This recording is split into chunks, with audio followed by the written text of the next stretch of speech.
Le Grand Matin Sud Radio, 7h-9h, Jean-Jacques Bourdin. Tout comprendre, savoir et comprendre le matin sur Sud Radio. Nous sommes avec Alix Roumaniac, qui est météorologue, président de Predict Service, société de prédiction et d'alerte météo.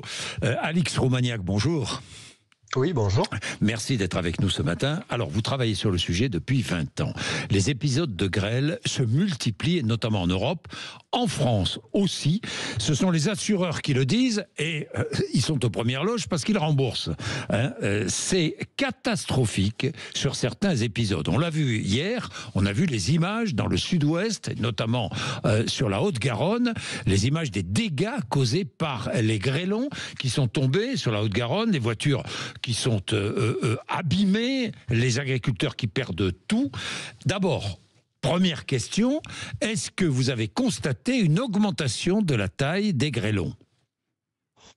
Oui, effectivement, vous le disiez, ces phénomènes de grêle sont de plus en plus importants, de plus en plus font des sinistres très importants. On le voit un peu partout dans le monde et ces dernières années, on voit en France effectivement des tailles de grêlons. On travaille, comme vous l'avez dit, avec beaucoup de communes, on a des retours et on voit de plus en plus des gens qui nous partagent des tailles de grêlons qui sont importants. Alors en fait, ce qu'il faut comprendre, c'est que... ça veut dire quoi ? Parce que hier, on a parlé de grêlons qui faisaient 7 cm de diamètre.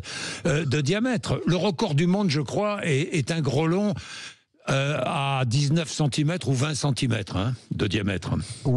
Oui, tout à fait. Alors, il y a des endroits dans le monde où on trouve ces gros grêlons. Il y a le nord de l'Italie où il y a effectivement des phénomènes qui sont très connus. Il y a l'Argentine aussi. En fait, ce qu'il faut savoir, c'est quand on parle de ces gros grêlons, c'est soit un gros grêlon, soit des grêlons qui se sont agglomérés. En fait, ce que l'on observe quand on nous partage des photos, c'est qu'en fait, dans leur descente du haut des nuages, les grêlons vont s'agglomérer les uns les autres et donner ce qu'on appelle des gros grêlons, mais qui sont en fait le résultat d'une agglomération de plusieurs grêlons. Et c'est ceux qui donnent souvent ces tailles extrêmes.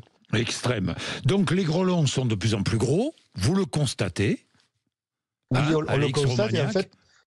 Oui, en fait, l'explication, la grêle se fabrique dans ce qu'on a appelé hier ces orages supercellulaires. C'est quand on a de l'énergie, ce qu'on appelle l'énergie de convection, qui est très importante. Et cette énergie provient d'une très forte différence entre la température au sol et la température au sommet des nuages. Et là, ce qui s'est passé hier, c'est qu'on a observé après un week-end qui était très chaud, le fin de la semaine était très très chaud.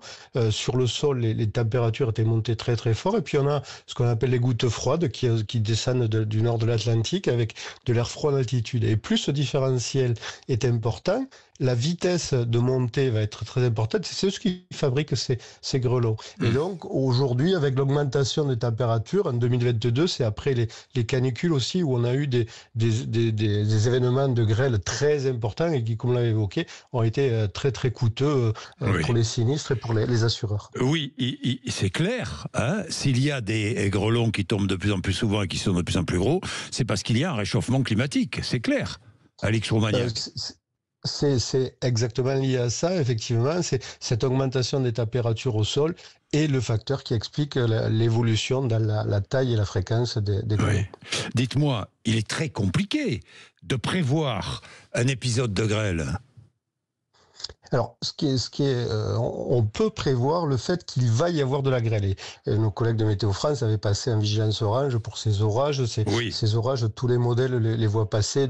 On voit que ça va arriver le lundi depuis quelques jours. Ce qui est très compliqué à savoir, c'est si ça va tomber à Revel à 17h30 ou un peu plus au nord. Et donc, en fait, ce qui est la stratégie qu'on a adoptée, c'est qu'il faut suivre l'observation. Avec les radars, on voit vraiment au kilomètre carré toutes les 5 minutes où se situent ces orages de grêle. Et c'est pour ça qu'avec notamment nos partenaires assureurs, on envoie des SMS 1 heure et demie avant pour dire, ben voilà, l'orage il est là, la trajectoire elle se situe comme ça, et on anticipe pour que les gens puissent prendre des mesures, mettre les garages à l'abri. Les mesures qui sont possibles de prendre, quand on a des choses qui sont possibles à faire, ça va. Quand l'orage tombe sur des vignes, sur des hectares, c'est très compliqué d'engager. Évidemment, si on est prévenu 1 heure ou 1h30 avant, on n'a pas le temps, on ne peut rien faire. Hein. Ouais. Pour les cultures, en revanche, on peut ranger sa voiture, mais la mettre à l'abri et se mettre à l'abri, parce qu'un grelon de 10 cm qui vous tombe sur la tête, ça fait mal. Hein. Ça fait mal. Ouais, dites-moi, Alix Roumaniac, est-il vrai qu'il y a de moins en moins d'orages de grêle dans l'hémisphère sud et de plus en plus dans l'hémisphère nord?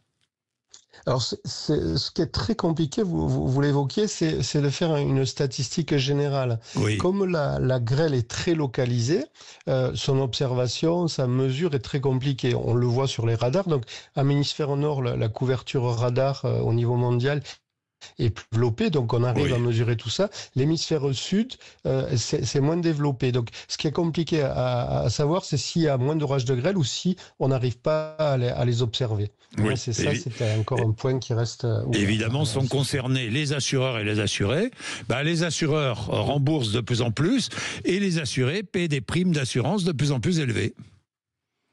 Oui, l'assurance et la mutualisation, hein, et donc, s'il y a augmentation des sinistres, il faut qu'il y ait augmentation des primes pour couvrir l'équilibre du monde de l'assurance. Bien, merci beaucoup Alix Roumaniac. Merci, on avait besoin de savoir tout cela. C'est très intéressant, c'est très très intéressant. Vous avez été peut-être concerné, vous avez envie de témoigner. 0826 300 300, vous êtes sur l'antenne de Sud Radio, évidemment. Éric Revel tout à l'heure. Nous allons revenir sur Choose France, choisir la France. Les investisseurs étrangers qui choisissent la France. Nous allons parler avec Éric Revel. Édouard Philippe sera mon invité de 8h30 à 9h. C'est Sud Radio.